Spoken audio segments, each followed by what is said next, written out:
Hi guys, good afternoon. Kumusta? Nandito po kami sa Costco. So, ayun po. Marami po ang namimili ngayon. Yan, maraming mga vitamin dito. Ito yung aking vitamin na gamit.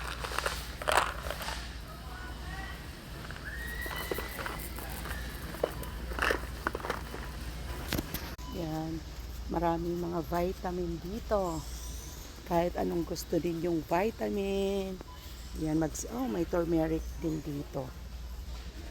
Yan, yung mga Kirkland. Magsisend ako nito sa Pilipinas. Kasi maraming gustong bumili ng mga vitamins. Lalo na dito. Ayun, yung mga malalaking shampoo. Yan. Yan. Ito yung gamit kong conditioner at saka yung shampoo doon. So maganda talaga dito mamili, lalong-lalo na So nandito palagi yung aming binabalikan dito ni Darren, yung Coffee Mate. Ayan. Palagi yan ang inaano namin dito. Kasi maganda, malalaki. You can't drink that, eh? No. So ito, magsisend din ito ako sa cargo para magbinta ng mga ganyang klaseng malalaki. Thank you guys for watching. Bye! Guys, how are you guys? Where is my baby cute friend here in Canada? So we just meet here in Costco. Just say hi. What is your name? Patrick. So how old are you, Patrick?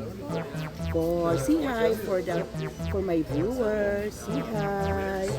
Call your brother. Call your brother. Just say hi. Just say hi. Call your brother. Yan ang pakulit nila, oh. Yung mama nila, Pilipina, at saka papa nila, Canadian. Yan. What is your name, sir? Austin, 6 years old. Oh, what do you want to see then? All my followers. Just say hi. What about your sister? Call your sister too. Come here. para mahiyain ito. Oo. Just say hi. Say hi, Philippine. Yan ang gaganda nila, oh. Ayan, Pilipina. Yan ang pupogi. She did it all her own. She wanted to do it all her own. Thank you. Nila palagi namin kasi silang nakikita sa church.